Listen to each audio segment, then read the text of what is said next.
मेरा नाम मेघा है। मैं 42 साल की हूँ, लेकिन लोग कहते हैं कि मैं अभी भी 30 की लगती हूँ।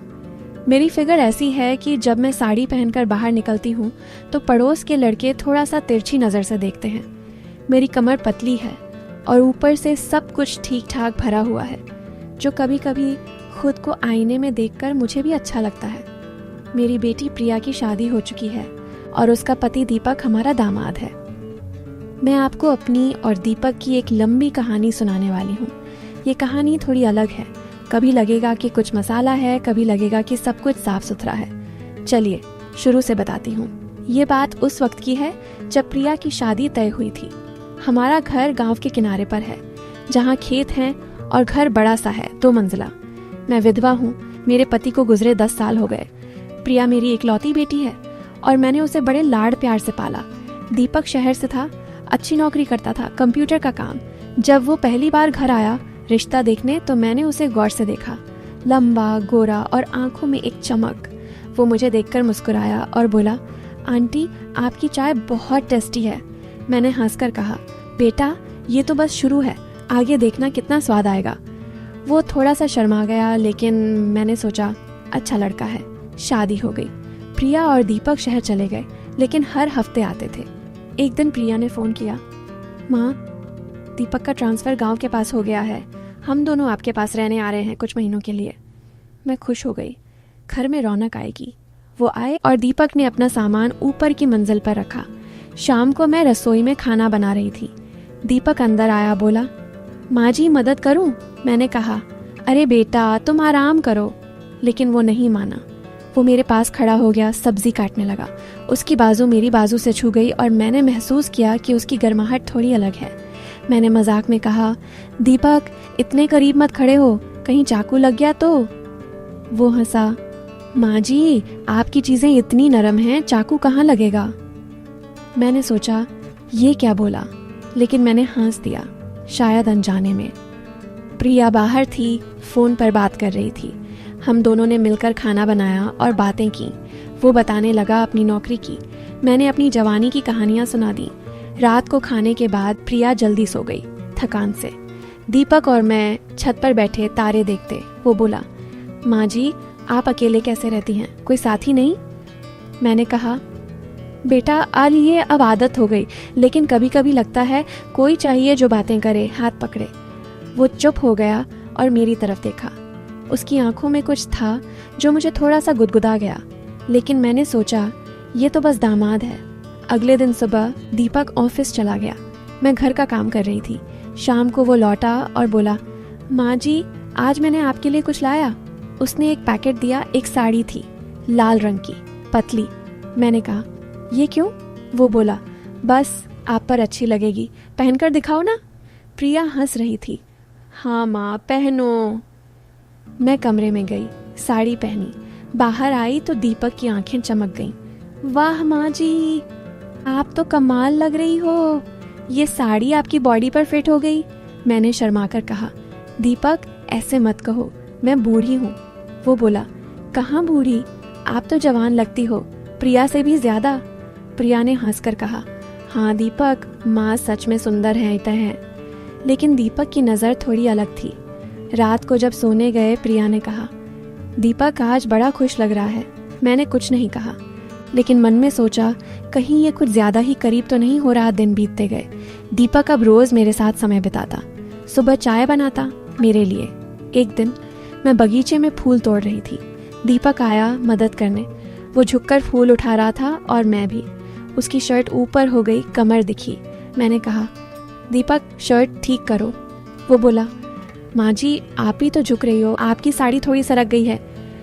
मैंने जल्दी से ठीक की, लेकिन हंस दी। तुम शरारती हो। वो बोला, माँ जी शरारत तो आप में है, आपकी मुस्कान ही ऐसी है कि दिल सरक जाता है। मैं चुप हो गई। क्या मतलब था इसका? प्रिया काम पर थी, वो शहर जाती थी कभी कभी। शाम को दीपक और मैं अकेले। वो टीवी देखते, मैं उसके पास बैठती। एक दिन कोई फिल्म लगी, रोमांटिक।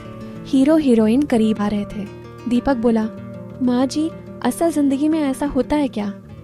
मैंने कहा, होता है बेटा, लेकिन सही तरीके से। वो बोला, आपको कभी हुआ? मैंने कहा, हाँ रे, पापा के साथ। लेकिन अब वो मेरे करीब आया, बोला, माँ जी, अगर मैं कहूँ कि मैं आपकी मदद कर सकता हूँ। मैं चौंक गई, लेकिन हंस दी। दीपक, मजाक मत करो। लेकिन उसकी आंखों में गंभीरता थी। रात भर मैं सोचती रही।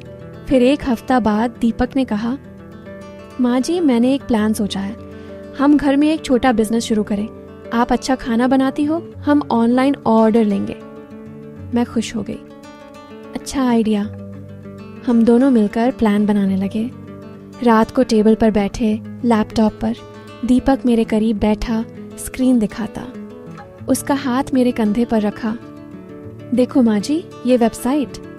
मैंने महसूस किया उसकी सांस मेरे कान के पास। मैंने कहा, दीपक, थोड़ा दूर हो जाओ, गर्मी लग रही है। वो बोला, गर्मी तो मुझे भी लग रही है, लेकिन अच्छी वाली। मैंने नजरें झुका ली। क्या ये डबल मीनिंग था?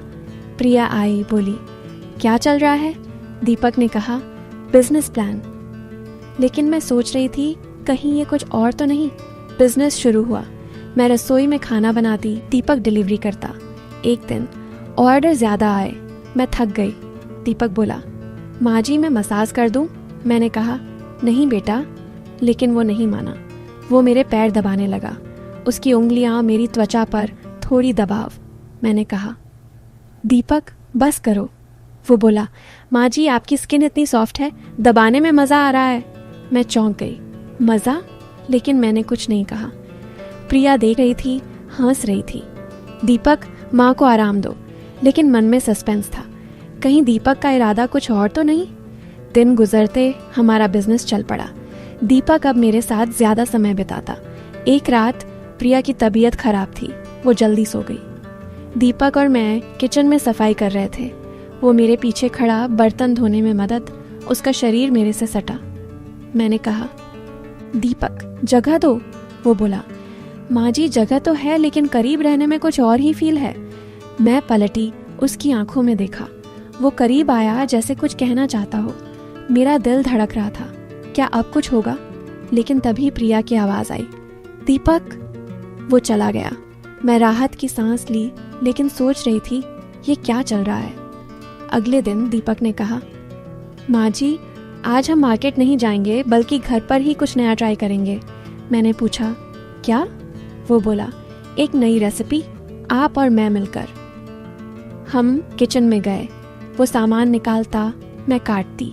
उसने कहा, माँ जी, ये मसाले डालो, स्वाद बढ़ेगा। मैंने डाला। वो चक्खा, बोला, वाह, आपकी उंगलियों का जादू है। मैं हंसी। दीपक, तुम्हारी तारीफें। वो बोला, सच माँ जी, आप में वो बात है जो प्रिया में नहीं। मैं चुप। क्या मतलब? शाम को प्रिया आई, हमने खाया, लेकिन दीपक की नजरें मुझ पर। रात को वो छत पर बुलाया, माँ जी, आओ ना। मैं गई। तारे देखते वो बोला, मैं आपसे कुछ कहना चाहता हूँ। मेरा दिल तेज।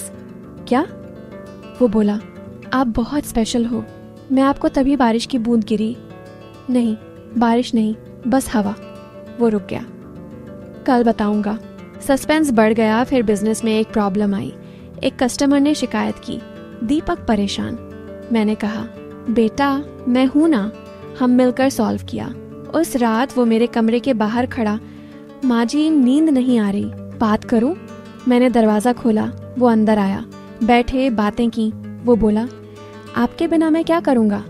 मैंने कहा, दीपक, प्रिया है ना? वो बोला, लेकिन आप अलग हो। आपकी बॉडी, मतलब आपकी एनर्जी। Double meaning? मैंने कहा, सो जाओ। लेकिन वो मेरे करीब बैठा रहा, हाथ मेरे हाथ पर, गर्माहट। लेकिन कुछ नहीं हुआ। वो चला गया। महीने बीतते। हमारा बिजनेस बड़ा हो गया। दीपक अब मुझे मेघा कहने लगा कभी कभी, मजाक में। प्रिया हंसती। एक दिन हम घर की छत पर नया गार्डन बना रहे थे। दीपक सीढ़ी पर चढ़ा, मैं नीचे से पकड़े। वो बोला, माँ जी, नीचे से देखो, मैं ऊपर हूँ। मैंने कहा, सावधान रहो। वो नीचे उतरा, मेरे करीब, पसीने से भीगा। माँ जी, आपका स्पर्श चाहिए। मैंने कहा, क्या? वो बोला, मतलब मदद। लेकिन आंखें कुछ और कह रही थीं। शाम को प्रिया बाहर गई। दीपक और मैं अकेले। वो बोला, इज मैं आपको एक सीक्रेट बताऊंगा। मैं उत्सुक। क्या? वो करीब आया। मैं आपको पसंद करता हूँ, लेकिन तभी दरवाजे की घंटी बजी। प्रिया आई। एक दिन दीपक ने कहा, माँ जी, हम एक ट्रिप प्लान करें। नहीं, घूमने नहीं, बल्कि बिजनेस के लिए शहर। मैंने